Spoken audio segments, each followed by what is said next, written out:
Welcome, everybody, to the Avengenerds podcast, where we talk Marvel, DC, Star Wars, and more. I'm your host, Peyton, and with me is my co-host, Torn. Hey, how's it going? It's going great. We have a great show for everybody this week. We're continuing our Spider-Man marathon, this Spider-Man month in the lead up to No Way Home. This week, we're going to be talking about the Amazing Spider-Man Duology. We're going to be getting way into that. There's a lot of stuff to talk about, especially, controversy surrounding both these movies and, Andrew Garfield's iteration of the character. But before we get into that, we do have the news of the week. Another slow news week, but again, that's a good thing because we got a lot to talk about. But it was still an eventful week. So first off, Natasha Liu Bordizzo has been cast as Sabine Wren in the Disney Plus Ahsoka series, so that's fun. So if you're into like Star Wars Rebels and stuff like that, Torn, I know you're sleeping on Star Wars Rebels. She's a great character. Mm-hmm. Anyway, she's showing up in Ahsoka, so that's really cool. The actress definitely looks the part, so that's exciting to see. On the DC front, John Krasinski confirms that he's playing Superman in the Super Pets animated movie. Speaking of which, the Super Pets trailer dropped, and it looks pretty fun, to be honest. I can't see when I hear Kevin Hart as Ace, the Bat Hound. Dude, it really throws me off. I think it's funny. I like it. It is funny. But I'm like, The Rock as Crypto. I'm like, that makes sense. I don't know. Just Kevin Hart. It just throws me. But John Krasinski sounds good as Superman. There was a joke in the trailer where he's like, Man of Steel, they should call me Iron Man. No. Another piece of DC news. This one luckily has been not debunked. What's the word? Like backtracked, essentially. But HBO Max updated Birds of Prey. Did you hear about this? Oh, yeah, I did see that. Yeah, they updated Birds of Prey, and it was heavily censored. Montoya was like wearing a shirt that said the F word on it, and they censored that. There was some horrible ADR from some of the characters who were saying some naughty language or whatever. The scene where, spoiler alert, Ewan McGregor explodes, it's like a horrible, embarrassing cut. Like, it explodes for like 0.2 seconds, and then it cuts to his like remains or whatever in the water. So they released that, and people were obviously upset. And this happens like maybe like once or twice a year, where stuff happens that just proves to me why I'm collecting physical media, because they can't do that shit on my fucking Blu-ray disc. I just have it now.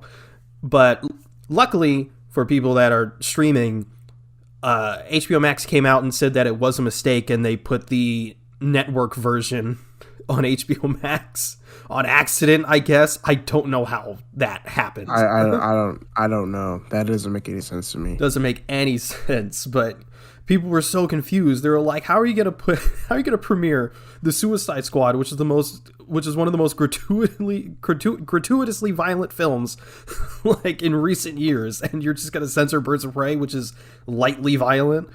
Like, yikes. But luckily they backtracked on that. But going to the Marvel stuff, Kevin Feige announced that they are working with Scarlett Johansson on a top secret Marvel project, with her being attached as a producer. And apparently it is not Black Widow related. So it's awesome. After that whole Scarlett Johansson lawsuit she had with Disney over Black Widow, it's nice that they're, playing together in that sandbox together, especially back with Marvel, Yeah. So, I mean, hopefully, I feel like if it's not Black Widow related, I feel like Black Widow is still like involved somehow. But I'm actually kind of surprised that, well, I guess it still could happen, but I'm kind of surprised that like other actors, namely Chris Evans and RDJ, haven't attached themselves as producers on some of the movies. But I mean, they've been doing it for like a decade, and they probably want to step back, right? But according to Daniel RPK on his Patreon. The Menace is back. Apparently, Sony is discussing the development of a live-action Miles Morales movie, and they're debating. What? Yeah, a live-action Miles Morales movie, and they're debating whether to set it in its own universe like Venom, or put it in the Venom universe, something like that. I don't know. Oh my god! Can we stop with the Venom universe? So bad. For real. Stop. Like, he'll just, do the easy thing and fold it into the MCU. The seeds are already there. You got Donald Glover there as Aaron Davis, but, I know. Sony being Sony. I know. So stupid. Along with that, Ant-Man 3 has apparently wrapped principal photography. So nice. that's on its way to, its 2023 release. Yeah, these post-productions on these movies are, like, getting longer. I mean, certainly that definitely has to do with, some of that has to do with the pandemic, but Marvel seems to be getting more comfortable with extending these time frames rather than turning these movies around in a year's time. But now it's time to get a little bit into the first 2 Hawkeye episodes that premiered this past Wednesday. This movie, or this show so far is... I mean, it's just been a delight, to be honest. Jeremy Renner hasn't really got his time to shine thus far as Clint Barton, and we finally get a taste of that in this series, in these first 2 episodes. But it's also, we should also point out that the show is called Hawkeye, but I mean, it shouldn't be called Hawkeyes, plural, because it really is a 50-50. At least between these 2 episodes, and it seems like the rest of the series, Kate Bishop and Clint Barton are going to be together the rest of the series, but it's pretty 50-50 between each of them, and, that's pretty exciting. The show is definitely like a fun Christmas romp. It's funny. It's the action's decent when it needs to be. There was some moments where I was like, have you... People are making fun of the scene where the fake texting looks pretty bad. Oh yeah, I remember seeing that. I was like, what? I was like, that's kind of weird. Yeah, but I mean, I didn't think too much about it because it's just like phone. I mean, phones and like it always movies, looks fake. Yeah, it always looks fake, and it will always be fake. So something that really isn't like worrying. I shouldn't think about that too much. But yeah, did you enjoy the episodes? Yeah, I enjoyed them a lot. It's really they're grounded, but on a different level. It's definitely a different aspect for Hawkeye. I know we had talked about it before, but Hawkeye feels more of like a character instead of just like a stand-in. There's the fast bonding between him and Kate Bishop. I like that a lot. And I love the ending of the second episode, which we'll get into later on if you want to talk, or you want to talk about it right now. We talk about it now. Yeah, nice seeing Echo.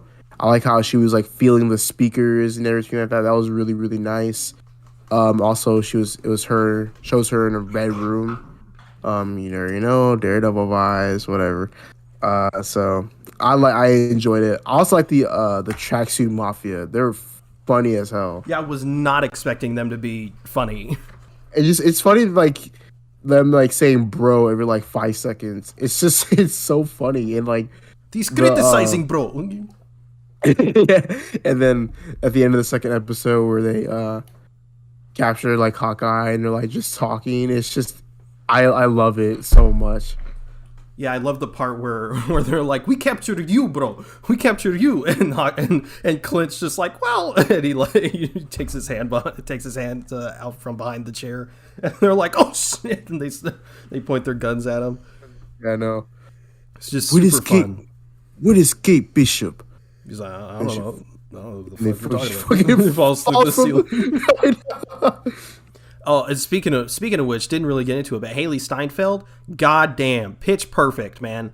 Like the second she spoke, I was like, "Yep, yep."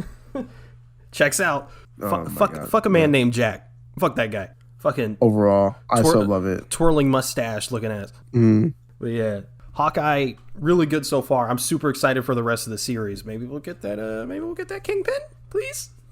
Yes, maybe. Do you see that it's rumored that he's going to be like a lot bigger? I didn't hear about that. Apparently he's going to be. I don't know how true this is. Take this with a massive grain of salt. But apparently he's going to be like real big, and he's going to like a fat suit and like partially like CG to make him huge. I don't know how true that is, but as long as he's not looking like the fucking Into the Spider-Verse Kingpin. Nah, I hope he looks like that. No, dude. I want him to be like, it's not about the money, Clint. It's about the Mets, baby, the Mets. Man, oh God. That concludes the news of the week. Let's move on to today's topic, which is, of course, the Amazing Spider-Man duology. Let's get into this. Let's get into the Amazing Spider-Man 1, released in 2012, same year as Avengers 1. I mean, man, I feel like it might be common knowledge now, but but like they were planning to sort of merge the universes back then. They wanted to put the Oscorp building in the Avengers movie, and it almost happened. But then, obviously that, didn't pan out. Yeah. Yep. So like, you know what's funny? What? About Avengenerds, apparently he was like saying how the Amazing Spider-Man was in like the Raimi-verse at like one point in time when the movie released. Yeah. Actually? No, yeah, for real. Like he was claiming that the Amazing Spider-Man was part of the Raimi-verse. Good Lord. Someone please get that man out of Sony. Good Lord. Knowing that it was a reboot. Like, how? Please get that man away from Spider-Man. Man's been ruining Spider-Man since 1927. Like, honestly, good God. But yeah. So this is obviously the reboot for Spider-Man with Andrew Garfield in the role. There's a lot of stuff, a lot of shit that this duology gets. And to be honest, when I watched it initially, all the way back in 2012, I was not fucking with it at all. Like, at all. It completely killed my vibe for Spider-Man. But coming back to it in hindsight, it's decent. It's pretty good. Yeah, it's definitely a decent movie, but for sure. To start off, I gotta say, I could not care less about the parent subplot. I don't care. Even though I actually think them being like spies or whatever, or like agents of S.H.I.E.L.D. or whatever, I think they are in the comics or whatever. I think that's actually a pretty cool concept to play with, but I just don't like the way it was handled at all in these movies. I will get into the parent thing later on when we talk about the Amazing Spider-Man 2. Yeah. I think it is something that like I said, it could be played around with. I think they should have kept it in this film. Just this film. They should have kept it the flashback and that's it. Yeah, I didn't think it was horrible in this movie. I don't know. Yeah. Yeah, I still think that that's fine. There's something I was gonna say, but I feel like I should wait till next week to say that. Yeah, we should keep the parents, like keep the whole setup in, and that's cool. And I guess like the beginning of the movie is kind of like pretty good. It's pretty solid or whatever. Him like in high school getting bullied by Flash, blah blah blah, whatever. I think that's fine. And then I feel like during like the later on in the movie is when it starts to pick up. Because I feel like this movie being like 2 hours long, right? Yeah. I feel like it should be cut down a little bit. So I feel like I think it's towards the second act is where it starts getting like pretty like kind of a bit of a mess, That's just like me. But what else do you have to say? Because I'm gonna formulate my thoughts after you say what you have to say. Quite simply, Gwen is infinitely better than MJ. Yeah, in every for sure. way possible. I feel like even Raimi fans can agree. Like, Gwen is like a massive W, But besides that, it's 2012 and Flash is still like this stereotypical jock bully. Mm-hmm. Now, that being said, I do like how he is eventually sympathetic and almost friends towards Peter after his uncle died. Shouldn't have been an asshole to begin with, but you know, that was definitely a nice sentiment that they had in this movie. But I really love Gwen and Peter's banter. It's easily the best part of both of these movies. Like Andrew Garfield and Emma Stone's chemistry and Peter and Gwen's relationship absolutely carry this movie and the next one. I definitely think so. I definitely think so too. I also like the like Oscorp scene. It was like, what are you doing here? Oh yeah, I work here. I work here. And you work here. It's like, oh yeah, and he's kind of like awkward with it or whatever. I think that's really funny. Yeah.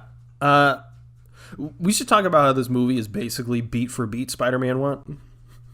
Yeah, a little bit, yeah. Like the whole, when he gets his powers and he's on the subway or whatever, and like the whole flashing scene when his powers are developing and stuff like that. I mean, that's just straight out of Spider-Man 1. I know. There's that, and then like, what you call it? There's another scene. When Ben is about to get shot, and he's like, "Stop that guy!" And he's like, "Not my policy." Yeah. And I'm like, exactly. Yeah. That part. The exact same scene. Stop that guy. Kurt Connors talking to himself and hearing voices. Yeah, definitely Goblin. Yeah, Goblin stuff. I definitely think that I liked the Lizard in this movie. I think there was a really. Here's the thing about the Amazing Spider-Man movies: they have really good choice in villains. It's said they don't know how to work them properly. Because the Lizard was a great villain. Of course, the first one is better than the second one, of course, and like how they dealt with like having only one villain. It's fine. It's also the. Sorry. So I was saying, like, with the thing with with the Lizard, I feel like it should have been more of like a thing to where it shouldn't have been like like a Norman Osborn type thing. Of course, I guess that's kind of how it is. Like he's a scientist trying to do good, and then like something happens, he gets like impatient and like goes overboard or whatever, right? I just think like with that, I feel like there's just could have been a little bit more to like the Lizard in this movie. I don't know. I feel like there's something that's just missing from it. I definitely agree, and like how we talked about in the No Way Home trailer breakdown, wish he had his lab coat and pants more. Like we got a little bit of him in the lab coat, but and then like at the end he just tears it off. I was like, no, keep it on. Why would you do this? But going back to that subway scene, when Toby first got his powers, it's not. This is sort of me not necessarily misremembering, but maybe not giving this movie the credit it deserved, because one of my issues was that they get these powers and then they're automatically like experts. Yeah, they're automatic experts. Yeah, but like in the subway scene, they really make it look like it's just second, like it's like instinct. Like he doesn't even mean to be good at what he's doing, but he is good at it because that's part of it. Same thing can be said about him, like not knowing the full extent of his powers. Like when he's at home, he's like breaking shit. He's like knocking over shit. Like that's kind of like that's the same thing can be said about that too. Because I was thinking to where like I was just thinking like maybe if they do like a Miles Morales movie, is that like Miles Morales can like do something to where like he doesn't know the full like power, like full extent of his powers, and he's kind of like, oh my god, like I'm that strong or whatever. But of course they've already showcased that in the Amazing Spider-Man 1 because I haven't seen this movie in like so long. Yeah, but that's kind of I agree with you with that. I loved the scene where the keyboard keys get stuck to his fingers. Yeah, I like that a lot. That's funny. Oh, I saw this going a little bit viral on TikTok a while ago, but the basketball scene where where Flash like knocks the ball out of some dude's hand or whatever, and it rolls into that girl's paint bucket and fucks her whatever the fuck she's making, and she's like, "You did that on purpose, Flash." No, he didn't. He wasn't looking at you. I know. He doesn't know you're there. Like, he's an asshole, but that was a complete accident. And then like freaking, and then, like, but also what it doesn't make sense is the line he says afterwards. He says, "You better watch your back." I'm like, what the fuck are you threatening her for? What? I'm like why you like what? Again, speaking of the basketball scene, it's fun, but and in my opinion, it's the only part of this movie that I think they actually did better than Spider-Man 1. I think this is a better retaliation scene against Flash than straight up fighting him. You know what I mean?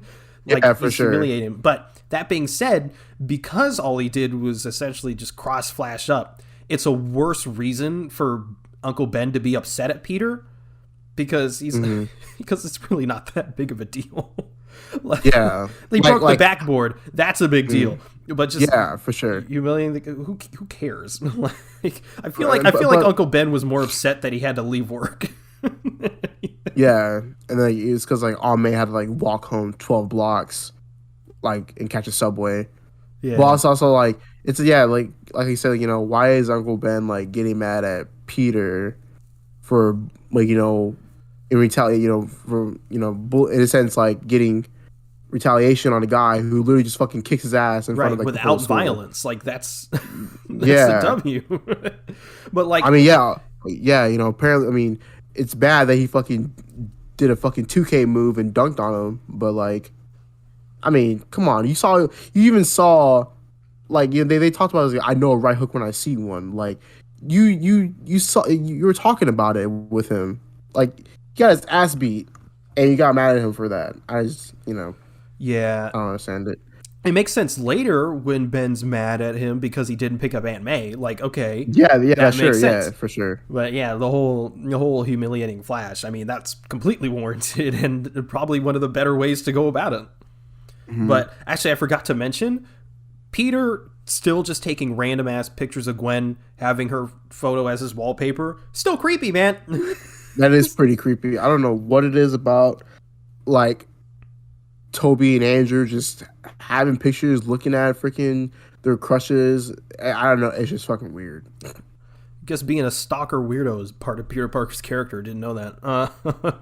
But yeah, like, you know, because at that point in the movie, like, she only talked to him like a few times, like maybe like 1 or 2 times, and then like freaking Uncle Ben's like, pretty girl. You just see her smiling in a picture. Like, why?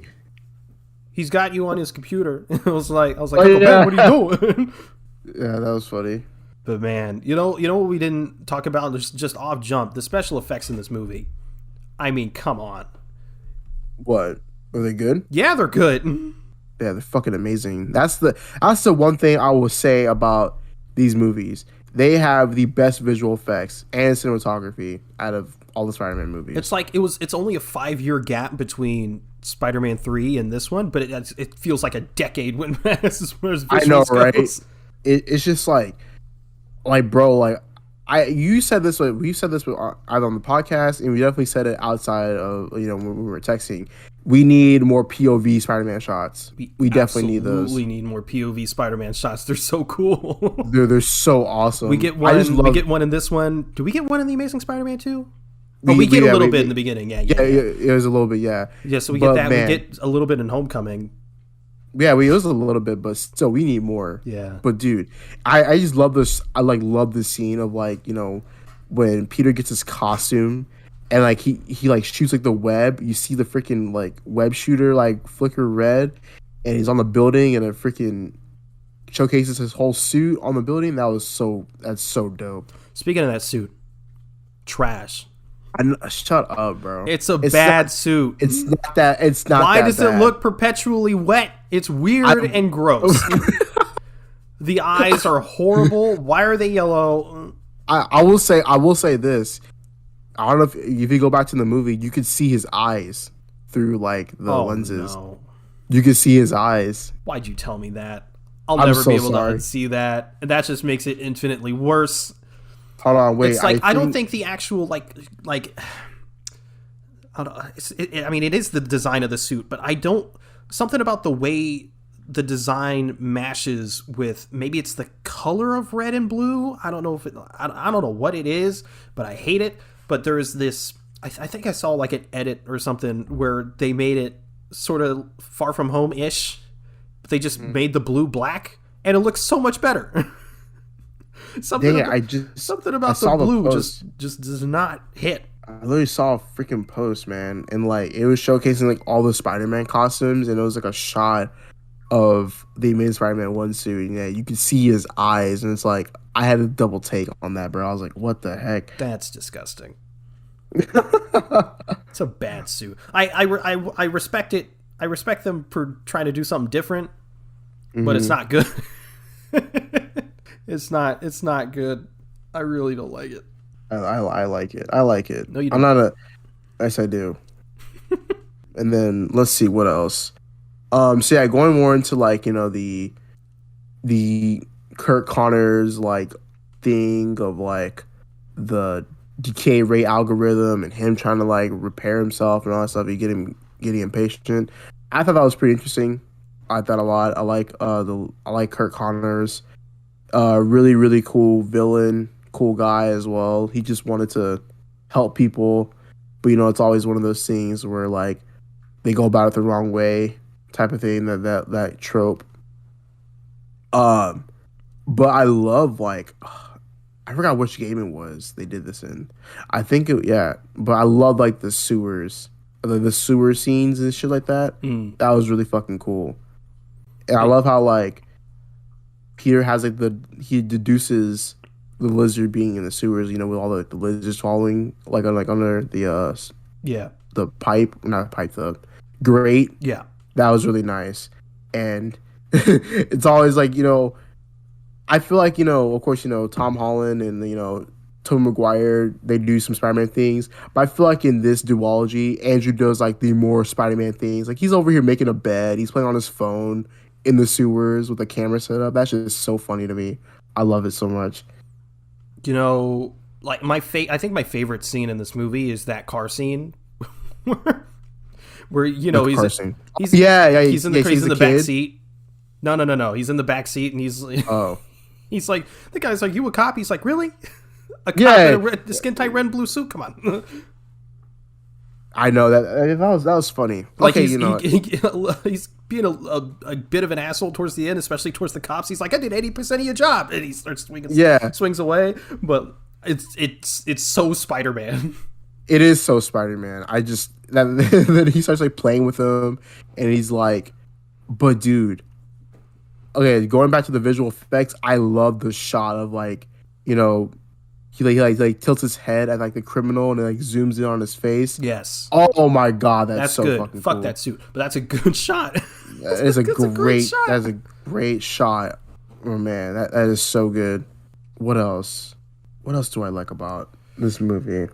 I know when he goes to Gwen's for dinner, I know the whole Spidey thing is personal for him, but why he got real confrontational with Captain Stacy. Yeah, he did. Yeah, he definitely did. Like, and then I know they had a big, really great first impression. I know, but him webbing Gwen to reveal himself, smooth as fuck. That was smooth. That was smooth as hell. I was like, God damn, Peter. And then he jumps off the building like 2 seconds later. Yeah. That football scene where he catches the ball and throws it at the thing? Yeah. Literally everyone on that football field knows he's Spider-Man now. I know, right? That's inhuman. That's literally not possible. But dude, I love the scene. The guy was like, "Hey yo!" I'm like, bruh. Yeah. But I also just want to say, like, how do you feel about Sally Fields as Aunt May? How do you feel about it? I did want to get into this. Not a huge fan. It's not like it's not like she's bad. She does what she needs to do. It's not like she's a bad actress. When I look at her, I don't think Aunt May. Mm-hmm. I don't know why that is, because it's like when you look at Rosemary Harris, obviously Aunt May. But like when I look at when I see Marissa Tomei in the Tom Holland ones, I'm also like, yeah, Aunt May. But for some reason with Sally Field, I don't know. She doesn't strike me as Aunt May. I genuinely couldn't put my finger on as to why. She was I after like watching the movies, I literally just saw them like 4 hours ago, both of them. She nags a lot, she nags a whole like a shit ton. True, but that scene where Uncle Ben is like, "No one likes your meatloaf," and she's like, "I've been making meatloaf for 35 years. You couldn't tell me that earlier." Like, that was good. Also like, well, I just want to go back to the beginning because of the Uncle Ben scene. Like, she's like, "Don't put that filth on my table." He's like, "This is my bowling trophies." Like, it sounds so. It's like so like sincere. Um, but yeah, I wanted to get into that because, um, I mean, I can agree to an extent. Yeah, I don't really see her as like an Aunt May, but like, I just feel like it's kind of like I would say like a grandma in a way. I'm not entirely sure, but it just feels like more of like a random guardian sometimes to me. Yeah, she feels more like a mom. She doesn't feel like an aunt, but she doesn't feel like a grandma either. Yeah, I don't know what the fuck she is, bro. I think she's a mom. A mom? Yeah. Okay, I can see that. And then like I said, bro, yeah, she kind of like nags a lot in this duology. Like almost every scene with like her and Peter is just like her like, you know, like being like where have you been, or like what are you doing, and like kind of like not intruding, but it's also like she won't like let him like explain like what's going on Yeah. in some of those scenes. That's why I'm saying I can't, because she's paternal, but obviously she's paternal. All of them are, but Yeah, I don't know. She just does not strike me as Aunt May. that's understandable. It's weird. But we forgot to mention earlier, but the score. Oh yeah, I like it. I like it a lot. I like it too, but I will say I think it's the weakest out of the three, Okay, yeah, or at least the least memorable. Because Toby's da, da, da, da, like I know that, and Tom's is da, da, da, da, da, da, but like Andrew's, like I feel like the only reason I can kind of vaguely think of it right now is because I just rewatched them, but I would never be able to recite that theme. His theme stands out more in the Amazing Spider-Man 2, not so much of the Amazing Spider-Man 1.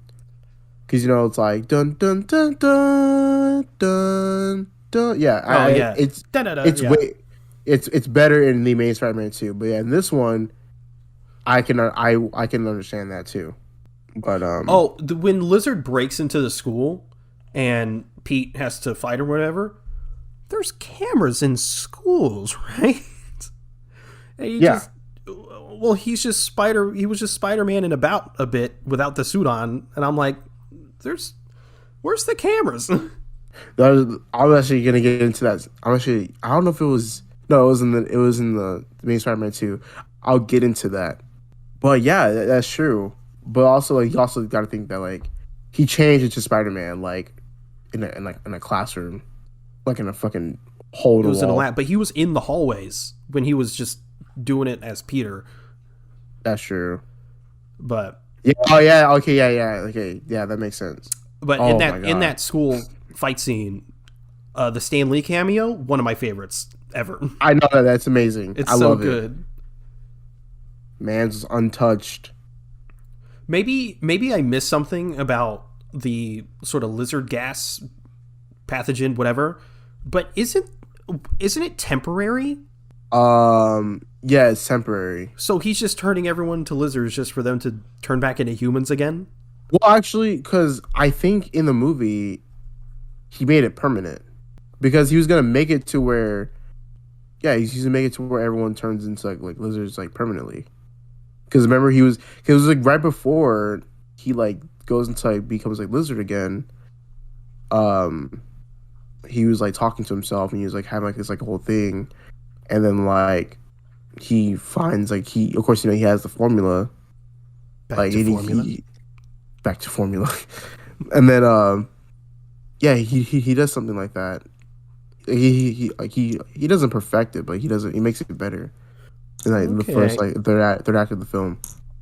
I still love the scene where like freaking the cops are just like choking and you see them turn like lizards. I think it's just funny to me. Like, and like just their long ass tongues. Yeah. And all scaly. I wanna reiterate that Gwen is the GOAT. She's Gwen actually is Gwen. she's actually Gwen is the smart. goat. She doesn't cheat. She tries to save people. Like MJ could never. And she's She'd just be and sitting yeah, there screaming. I know she's not a damsel in distress. She actually wants to help out, and she does it well. Exactly. Until she. No, dude. Oh my god, We'll get to that. We're We'll get to it. we're so messed up for that. We'll get to it. But look, there's a literal giant lizard attacking the city with a biological weapon, and for no reason at all, Captain Stacy just has this weird hard on for Spider-Man. Like, bro, I know, right? get the guy who's literally about to turn the entire city into lizards. What is wrong with you? Also, I want to get into like the city aspect. I love that the city helped him out. You mess with I one of love us, that. you mess with all of us. I know. I love that so much. And like, the crane operators like, we need to help Spider-Man, all that stuff. That was so cool to me. Yeah, actually, now I think about it, that one, because it's basically the you mess with one of us, you mess with all of us scene. But I think it is better in this one. Yeah. But yeah, like, like I like that, the when they're shooting at Peter when he's swinging through this buildings and he gets tased, and like when he's in handcuffs, right? And it's what Captain Stacy pulls off his mask, it like zooms in like some like fucking horror movie type shit, like some like fucking superhero Scooby-Doo type thing, and he fights all the fucking cops and shit, and then he turns around and he's like, oh shit, On some Jason Todd shit. I know. He turns around. Oh, dude, speaking of Jason Todd, that fucking scene where, like, I don't know, when Captain Stacy was like, don't shoot, and the guy shoots him, it reminds me of fucking, like, Nightwing. I don't know what it is. True. There's another scene. Oh, it's Age of Ultron, when they stop shooting, but then they shoot Quicksilver, or one of the guys shoots Quicksilver. Yeah. Yeah, I was like, what the fuck, bro? Like, what? Yeah. I was like, not cool. I know.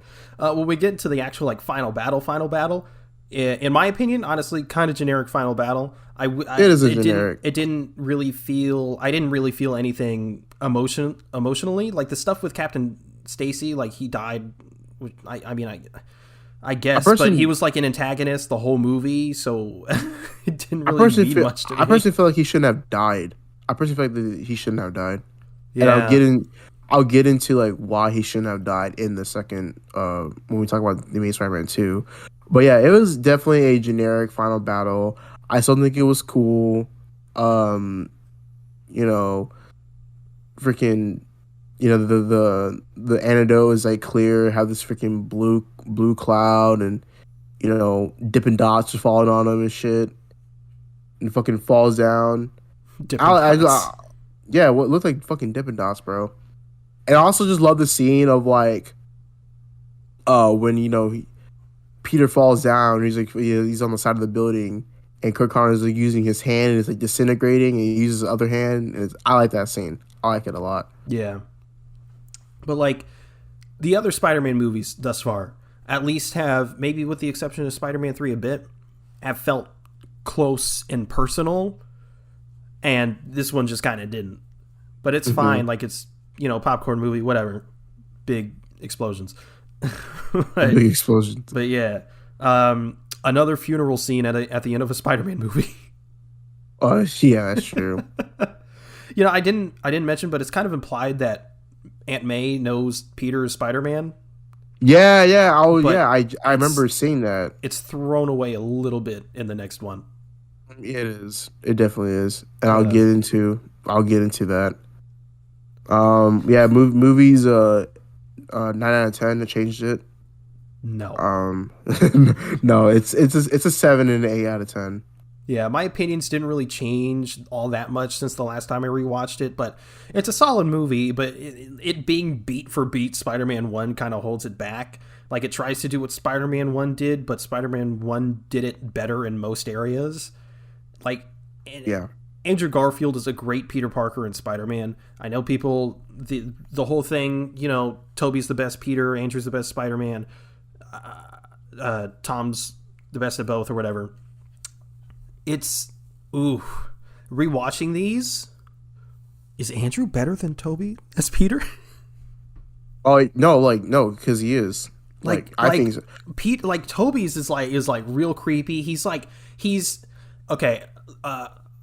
This is the best analogy I can think of right now. Is Grant Gustin's Flash versus Ezra Miller's Flash? It's like Ezra Miller or Grant Gustin's is like awkward and sort of in season 1, of course, is like awkward and clumsy and stuff like that. And it's like Ezra's, they tried to do the same thing, but like really dropped the ball and like overdid it. Ezra's Toby. And Grant Gustin is Andrew Garfield, because like he's too awkward Toby. You know what I mean? Yeah. And but like it's Andrew also, and now after rewatching, now I really don't get the critics, and we'll get into this more in the week where we talk about, you know, all the different Spider-Man and the pros and cons or whatever. But now I really don't get the criticism that Andrew Garfield's Spider-Man is too cool. Like, no, he's not. Like, I'm gonna just say it right now. I'm gonna just say it. I'll get into that complaint again too. I hate the freaking complaint or the take of like, oh my god, Andrew Garfield is like an attractive skater boy. Like, bro, the skateboard doesn't really matter. And like, I guess like the skateboarding scene can be thrown out, whatever. I personally don't care about the skateboarding thing. I don't care about the skateboard. But to say like he's a tall, attractive man when Peter Parker has been an attractive guy throughout comics since like the 60s, I just think it's a dumb take. And people like people continue to say that shit. And one person said that shit on Twitter and it went viral. The fact that it went viral and people are just blindly thinking that, it's the stupidest thing ever. I hate that shit so much. Yeah, people might benefit on a rewatch because yes, he's got the whole swooshy hair or whatever. He's skateboarding, but like what thinking like skateboarding is like cool in that way is kind of cliche, isn't it? Yeah, like just because someone's skateboard doesn't mean they're automatically cool. Yeah, and just because he has the swoopy hair doesn't mean he's cool either. Like, because like even like the look of like Andrew Garfield in the Amazing Spider-Man 1, it looks like, you know, Spider-Man in the 60s. That too. And in some versions of the Amazing Spider-Man, like in some like issues. But also like, and then also the complaint is, oh, he gets the girl like easily. I'm gonna go on and say Spider-Man was able to get girls. Like, he's a nerd, but he's an absolute fucking dork. Like, it also helps that Gwen Stacy is also a nerd. Yeah, Gwen Stacy's a freaking geek too. She works at Oscorp. Like, she knows shit. Yeah. So it works. So like I don't get it. Yeah, but and Andrew Garfield absolutely nails the awkwardness. But like, even though he is awkward and he's stuttering and he's, you know, tripping over his words and stuff, he still manages to be smooth. You know yeah, exactly. I mean? So yeah, that complaint is just weird. But yeah, Andrew Garfield is a great Peter Parker and Spider-Man, and Emma Stone is just a pitch perfect Gwen Stacy.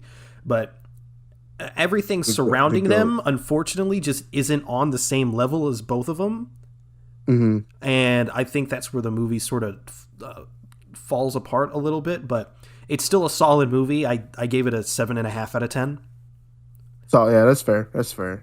It's a good movie. Definitely. Quite, you know, a little bit of a mess, but not as much of a mess as the Amazing Spider-Man 2. Yeah, oh so my fucking let's get God, Amazing Spider-Man 2. Now, okay. I would like to go on record and say this is one of my favorite Spider-Man movies. Because it's good? Hell no, but because it's very fun. It's because it's very fun and it's very visually appealing. Very visually appealing. I'm going to start off by saying, oh my God, here we go. All right. Get rid of the freaking Richard and Mary Parker story. Just get that plain scene out of here. And if you are going to add it, don't put it right in the beginning of the movie.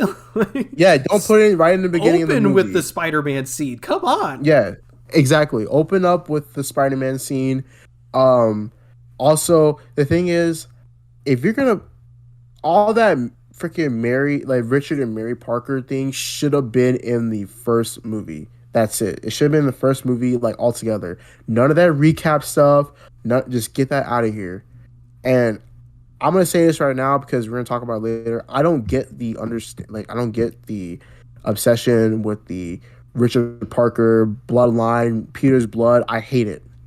I hate that shit. Yeah, I'm gonna get into the whole the whole blood specifically a little bit later, but yeah, Like it's like they freaking incorporated Scarlet into freaking Spider-Man, Scarlet from Mortal Kombat into Spider-Man, dude. I don't like it. Anyways, I feel like with actually going back to Spider-Man since we're on Spider-Man 2, the whole Harry Osborn thing, I feel like they should have alluded to him in the first movie. Yeah, and then with he feels like he came out of nowhere. Yeah, exactly. Like with him, with what they could do in the second movie is either, after the Spider-Man scene, after we swing down the city with Rhino, they could have either had a flashback or they could have started out the movie with Harry and like Peter being friends, or they could have added that before, like, or, like when they announced Harry on the news, it could have been like a flashback scene of Harry and Peter playing around, friends, like lovey-dovey, whatever. That should have been in there. I completely agree. If you are gonna have the plane scene, put it later in the movie when we find out, the truth about his parents. So there's some connection there. And then when they die in the plane crash, then it's like, oh, that sucks, But like right in the beginning of the movie, like I feel absolutely nothing for these people. Exactly. I think it's just kind of weird that because it was incredibly jarring that they just meet out of nowhere and like, oh, bro, I remember we haven't seen each other in 10 years. Remember you had braces, it's just kind of weird. Like to have that set up, add that in there, whatever. Yeah. I feel like, I think Rhino was good. Rhino at the beginning and the end was cool. I feel like with a little bit more, but make Rhino more menacing. Don't make him too comical because I just don't like Rhino like that. The thing with Rhino is that he's a villain. He but can he's be comical, also, but comical he can. He's flat way. Yeah, he's comical because he's not that smart compared to the other villains in the Sinister Six, which we'll get into that later on. Not because he's like, oh, look at me, I'm in big rhino costume, eh? I shoot machine guns out of a mechanical rhino, yes. But yeah, it's just one of those things to where it's like, make him more menacing, like a little less comical, but still a threat to Spider-Man in the city, in New York City. So that's good. So that's the beginning of the movie. Well, the beginning of the movie has the best swinging scene in any Spider-Man movie. Period. It really does. The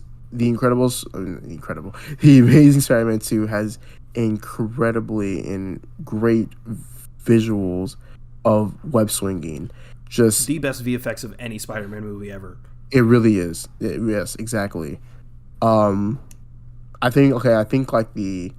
Oh yeah, you want to know you want to know that how you're talking about the Amazing Spider-Man 1 is beat for beat for the Raimi trilogy. Yeah.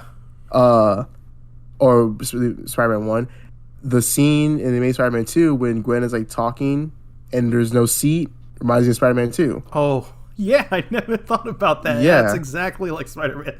Oh my god, wow, is exactly like Spider-Man 2. It's exactly like Spider-Man 2. So I feel like with when Gwen and Peter are talking on the phone, he shouldn't completely disregard the situation that he's in. Just kind of downplay it a little bit. That's fine or whatever. And then once he shows up at the graduation, it could be kind of like a thing to where he's rushing, to get on the stage, and he finally makes it onto the stage. I feel like it should be more of in a rush, kind of to where he's announcing his name over and over, like Peter Parker. Parker, I think we can tell he was in a rush because he just let a bunch of people die, letting the truck crash into everyone. Oh my god. Good lord. But yeah, that's a little bit of that. go on. What else did you want to add? Well, as far as Rhino goes, they got Paul Giamatti to play him, and Paul Giamatti is a great actor, and they just completely waste the man. They did waste him. They did waste Paul Like, Giamatti. like same goes for Jamie Foxx as Electro. He's one of the coolest motherfuckers in Hollywood. He really is. They just made him whatever the fuck he was. Yeah, well, I'll get into Electro and how they could have fixed him. So honestly, actually, I'll get into Electro right now. Electro should have been the main villain. There should not have been a goblin at all. Good lord. Yeah, it was just a lot. Electro should have been the main villain. I feel like instead of making him just this nerd who's mentally unstable and talks to Spider-Man in his free time, I feel like he should have been a person to where he works at Oscorp. He has a reputation, but he's kind of greedy and cynical. Kind of just makes it to where it makes it more worthwhile knowing that because he is greedy and wants people to praise him. It gives him the fact that he wants to eliminate Spider-Man because he has all this fame. Yeah. That's what I like. That's what I think. Bro got electrocuted so hard, fixed a gap in his teeth. Yeah, but I feel, because the thing is with Electro is that you can. It's also there's just the things with the villains you wanna, they're assholes, but you want to sympathize with them, and that's something that you should have done with Electro. Make him a sympathetic villain while also having this motive. Because in the movie, he gets entirely just crapped on by everybody because he's just a nerd or whatever, racially motivated. I'm kidding. But yeah, it's just kind of messed up. But it's also just one of those things where they could have done Electro look a little bit better. And I'll get into all of the other stuff later on. But yeah, you can add whatever you want to add right now. As far as the ceremony goes when they're graduating, I like the way he sort of swoops in and kisses Gwen or whatever and then high fives the guy. But in real life, at least where we live, he 100% would have been kicked out. Oh yeah, definitely. They would have held his diploma too. 100%. But a little bit later on, did Pete really have to break up with Gwen the night he's supposed to eat dinner with her family? Goddamn, wait a day or something. So I'm gonna get into this.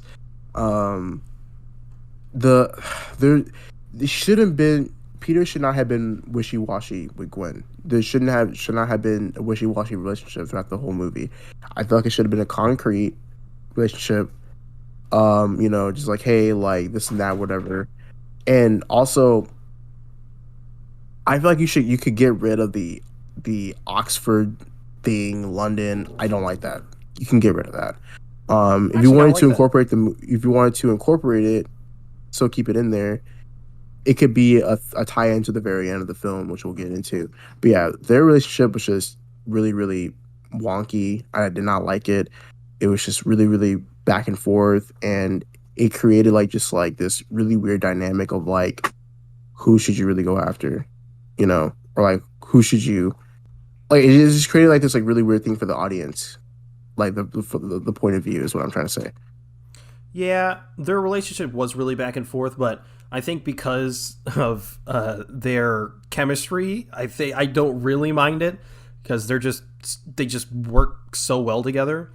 Mm-hmm. But the montage of Spider-Man sort of saving people, the scene where Pete's sick and he's in the store, he's I'm Spider-Man. I'm telling you, that's the most Spider-Man thing ever. He's saving people while he's sick. I will say, he's wearing the freaking, he's wearing the firefighter's hat when he's fighting Electro in the city, and he high fives everybody. Yeah, that's the most Spider-Man thing. So ever. Spider-Man. But he again, creepy Peter. He's just watching Gwen. Oh yeah, he's watching Gwen. As Spider-Man. Good visual effects. So kind of creepy though. Yeah. The scene where he's the soot or whatever all over him, and he's trying to hide from May, and Oh And he's yeah. like, and he's like, I was cleaning the chimney. And she's like, we have no We chimney. He don't have goes, a chimney. He's like, what? what? I um, hate Max in this so much. There's so many ways they could have executed this character. I don't know what they were thinking, man. But good what's it? lord. I know it was just really bad. Like, like I don't understand, bro. But I think the fight with Electro and Spider-Man In in Times Square, Times Square, that really was good. fine. That was fine. That was a fine scene. Kept Except keep what? I don't like the whole. I don't like how there's like voices in his head and it's like rhythmic. And it's Oh like, yeah. Okay, yeah. that's a weird choice. There's there's that before like, he turns into like Electro too. Like he's like talking to himself. He's like talking like as if like he's Spider-Man or whatever, and you hear like this the song like kind of like playing over, and it's like like voices like speaking to each other. It's kind of weird because it's like this motherfucker has like some like demons inside of him or some shit. I don't Yeah, know. and they're like chanting to a beat, like Yeah, I know. Like duh, duh, duh, duh, duh. It's like weird. he'd And I like told to you us, this. he'd like to us. Like, what is Yeah. happening? Also, I told you this. I was watching the main Spider-Man 2. When uh when Max wakes up in the morgue and he's like all crumbly, everything reminds me of Doctor Doom from Fantastic from 2015. Yeah, that really does. I can't. Jesus. And then he's uh, like speaking to himself again, and like the this because I if you notice that the song gets louder and like his voices get more entwined. yeah. Um, BJ Novak's in so this movie. yeah, BJ Novak is in this movie. Surprised I didn't see him with blonde hair this time, like in The Jesus. Office. Man. He is plays Alistair Smythe, which is The Spider Slayer. it's kind of I mean it's kind of weird because I don't see BJ Novak as like a Alistair Smythe, but I think it's just I a mean random an Easter it's egg. just a Like they'll yeah it's never just use them, so like a reference. yeah. I mean they can't use him anyways. You know the movie flopped. Um, so there's that scene the Electro versus Spider-Man. That's good. I like that scene. Um, what else? Oh, Hmm. are the eels? Are they like special magic eels or some shit? I feel like it's not really clear how. I don't know what they are, bro. But like, yeah, one just like goes inside his mouth or whatever, and it's Like, like how he does gets he swallowed get by those? you. I don't understand. Like, I have no idea. uh, It's just whatever. I want to talk about the choice of casting Dane DeHaan as Harry. Yeah, I freaking you have mm, freaking teenage angst over here.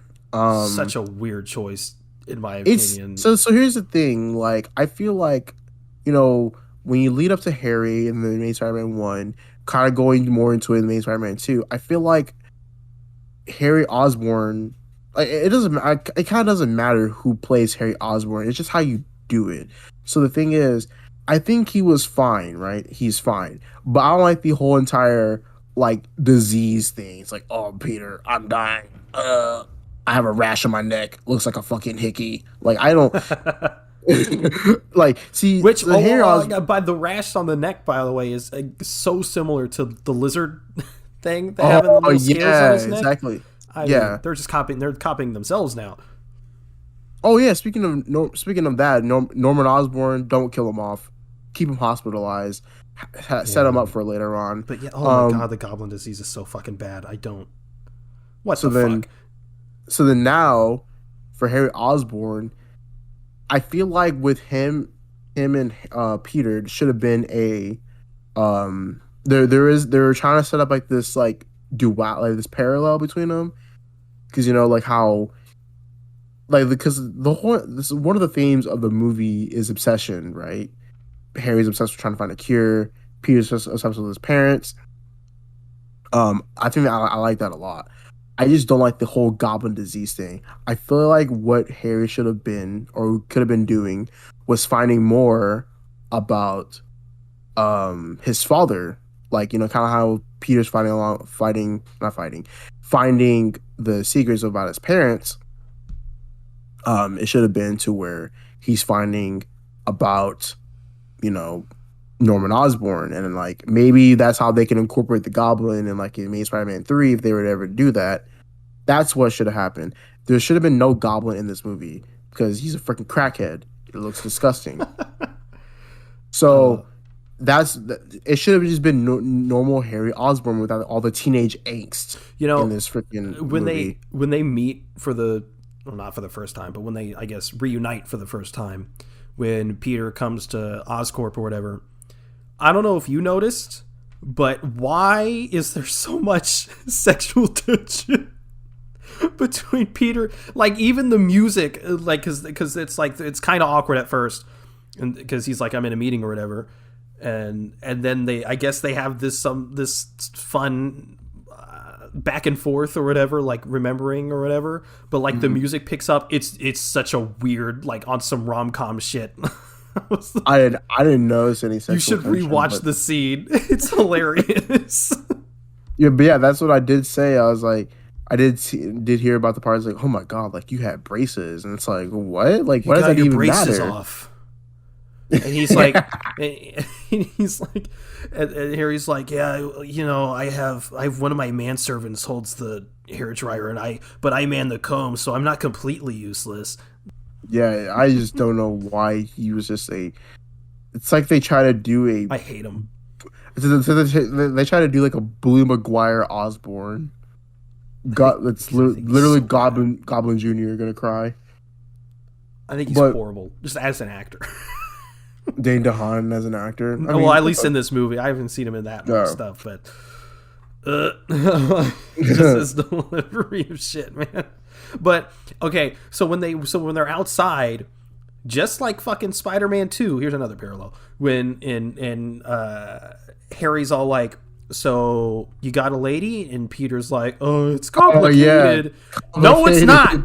It's not complicated. She just broke up with you, motherfucker. Just say no. You don't have a girlfriend. Jesus, it's not a hard question. I know, right? It's like it's complicated, like, bro.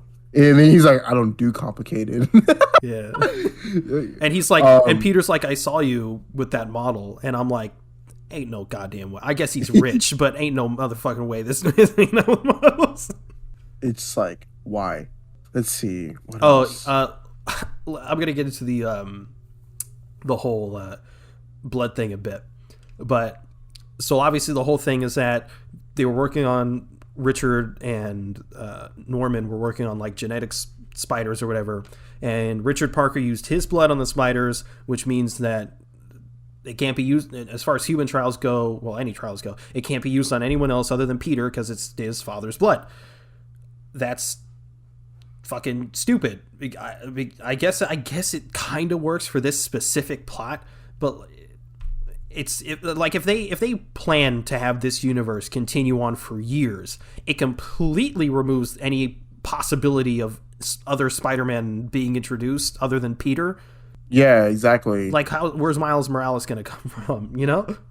And it's like also like one of the things to where like that with that being the Richard Parker like storyline or whatever, it also contradicts the point of like Peter being like an ordinary kid, like because they explain that in the Spider-Man 1, you're just like a regular kid, like your parents like went off on a mission, and then like Aunt May also says like, yeah, your parents were like spies. What's what's the fucking point? Like, because now like Peter doesn't know what to fucking believe at this point. I just don't like the whole blood thing. Like, why blood out of everything? Like, I don't get it. It's just kind of weird. And then Harry's all like, Harry seems to like blame Peter for Spider-Man not giving him his blood. I'm like, bro, Spider-Man's like his own, like, obviously he doesn't know that he's Spider-Man yet, but like he's his own like he can't control Spider-Man. Yeah. You know what I mean? But yeah, there was really a whole ass secret lab in a train under the train tracks. I know, right? I found that you can get that out of here, bro. It's so random. Like, it really is random. Why? And it's like, how'd you even find that in the first place? Like, because you just broke a calculator? Like, dude really broke a calculator and was like, oh shit, the secrets. It's motherfucker finna find the Chamber of Secrets like it's Harry Potter or some shit. God damn. But like, But yeah, that is random. Get that out of there. as far as like the final battle goes, while the final battle was visually cool, especially with Electro, again, sort of similar with the first one. There's no, and even less so in this one, I think. There's no real connection with Max like Norman did in Spider-Man 1 or Doc Ock. Hell, even Vulture. And like, as for Harry, we didn't really mention all that much, but my God, is that Goblin design horrible. It is horrible. It is so bad. It's kind of crazy how they nailed the Spider-Man suit in this one, but dropped the ball with literally everything else. I know, right? But man, maybe it would have been better. Kind of like what you said, if Harry was introduced in the Amazing Spider-Man 1, or at least mentioned in some way. But not only has he like just been introduced, he's unlikable, so it just feels empty, and because of that, Gwen's death feels unearned. Speaking of Gwen's death, no, because like the thing is, like, going back to the final battle, I feel like they should have set up the power plant earlier, because it helps set up like what Max was going for. You know, it's like his plans being taken away, kind of gives it the motive of like, oh my God, I have everything taken away from me. Like, kind of like it makes sense towards that point, right? So you have the power plant set up, and then you have the final battle, whatever, and then like, yeah, kind of like if you were to introduce Harry and like allude to him and like, you know, show more that he's a character, I feel like Peter should have defeated like Goblin if they were to keep him. Gwen's death should have been it should have been in a trilogy. It should have been Amazing Spider-Man 3. Well, as well, I don't know if a lot of people know, but as Spider-Man fans know, they were going to introduce Mary Jane in this movie. She got completely cut out. Luckily, that would have just been way too much. But they were obviously going to head into that in the third movie. Yeah, I definitely feel like it should have been, you know, since they were trying to set up their own universe, and let's say the main Spider-Man 3 was like a thing, that should have been the night when Stacy died. That should have been that one. 100%. So, and then, yeah, you know, Electro died, whatever, and then this one, and that should have been it. But also, if they were going to introduce Mary Jane, it should have been either in this one or at the end of the Amazing Spider-Man 3, if they were to continue that, if this one wasn't a flop. Yeah. But yeah, Gwen Stacy's death, plop, neck broke. Oh man, she really just smacked that ground, dude. I know, right? I don't know why, but like, I guess like there's like this like some like when they're fighting in the clock tower, dude, when Harry's like trying to like choke out Peter, it looks like I swear, it looks like a meth head just trying to like get like his fix. It just looks so funny, dude. That whole sequence, man, just scenes that are not supposed to be funny but are. I'm also not gonna lie. When I was watching it, like I finished watching it like an hour ago. That scene it's an anxiety like inducing scene. I was like, holy shit. But I knew it was gonna happen. Neck broken. Like, the sound design on that, dude. The sound design of that, it was bro, like. I know. It's like that person needs a raise, bro. Oh man, and then it was just so hard for me to take seriously Andrew's admittedly really great performance with Gwen there, dead in his arms. But man, it was. The whole like hand out of the web thing, in my opinion, is a little cheesy, but I'll let it slide.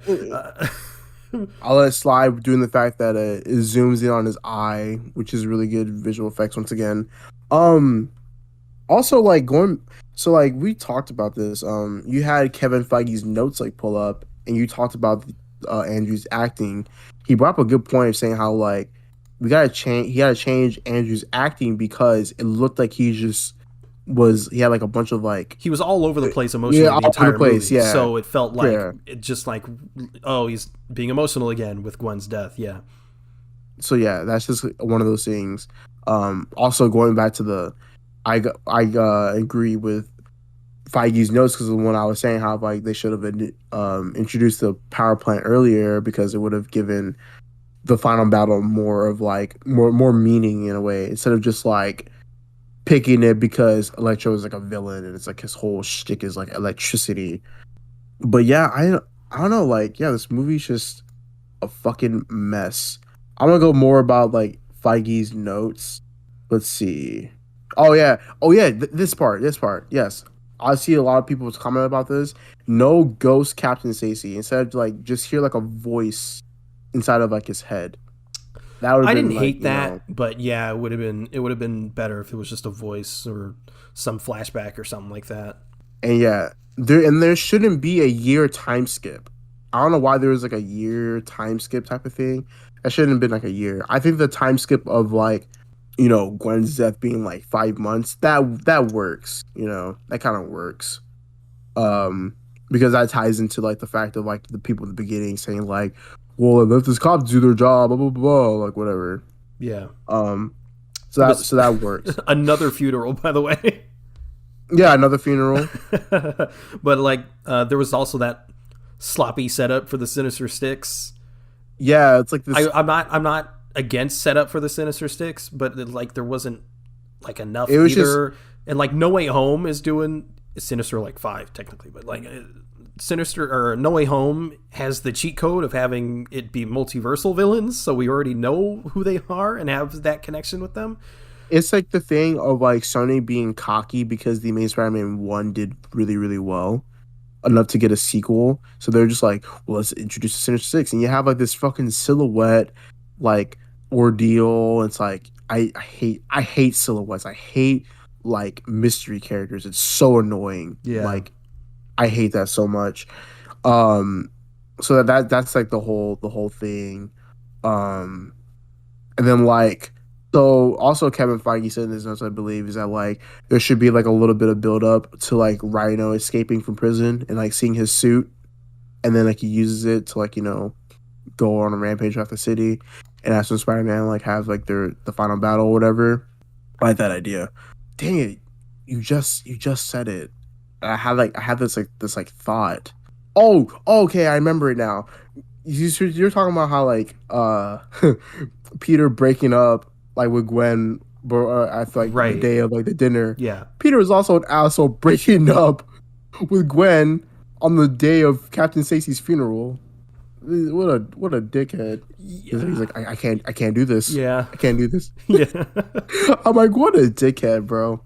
Also, I'm kind of going all over the place. I apologize, but the deleted scene with like Peter's dad, showing up out of nowhere, right? If they were to do that, they should have been in the Amazing Spider-Man 3. It should have been like that. That should have that's something that should have been in the Amazing Spider-Man 3. Was his dad showing up? But I'm glad that's a deleted scene because it's kind of weird. It is kind I of just weird. want to say that. I just wanted to share that. Yeah. Overall, it's not, I don't think it's a good movie, but it's not a good movie. But because of the suit, the tone, the VFX, etc., it's just one of my favorites to watch. Andrew Garfield really nails the cocky nature of Spider-Man, which even though Toby's Spider-Man is weak and Tom also that does a good Spider-Man, it's that cockiness that Andrew Garfield has is just really really fun to watch. So yeah, I gave The Amazing Spider-Man 2 a 6 out of 10. Yeah, I'll give it about 9 out of You 10. gotta stop. You gotta stop. 6.5 out of 10. Just because I really like. It's because like I love the visual effects of that movie. It's so good. I might personally just rewatch it because of those like visual effects. Yeah, sometimes I just rewatch that opening swinging scene because it's I know, just right? that damn good. Freaking IGN was like, I remember like they posted it as like, watch the first 10 minutes of The Amazing Spider-Man like 2. What a stupid That should have move. been the first 10 minutes instead of that freaking stupid airplane scene, bro. Yeah. Is there anything else you'd like to add? I don't think so. So is that the show? I think that's the show. All right. Thank you guys for listening to the Avengers podcast. If you want to follow us, we're at Avengenerds on Twitter. That's AVENGE nerds, all one word. If you want to follow either one of us, you can reach me at Torrentino on Twitter. And where can they reach you? They can find me at itszenith_ on Twitter or youtube.com/itszenith. Sounds good. We have a Discord if you'd like to join the conversation there. Those will be linked in the show notes. You can check out our link tree for any additional links you may be interested in. You could also review the show on Apple Podcasts. If you can leave 5 stars in review, that would really help us out. And speaking of reviews, we actually have our first review. Again, if you want to leave a review, you can do it in app. Just leave 5 stars in a review. We'll read your review out on the show. So this is from CC Dog Grooming. They said, Peyton is my favorite. Thank you. Well, I'm glad that you got some love there. Seems a little racially motivated. I'm kidding. They said this podcast keeps me up to date on all Marvel, DC, Star Wars news, and the host banter makes the reviews so enjoyable to listen to. All movie fans would love this podcast. Thanks again, CC Dog Grooming. We really, really appreciate it. So again, if you want to review the show, have your review read on the show, you can do it in app on Apple Podcasts. Leave a review, yes. Support the show. Yes, for sure. Thanks again for listening to the Avengers podcast. We'll see you next week. Later.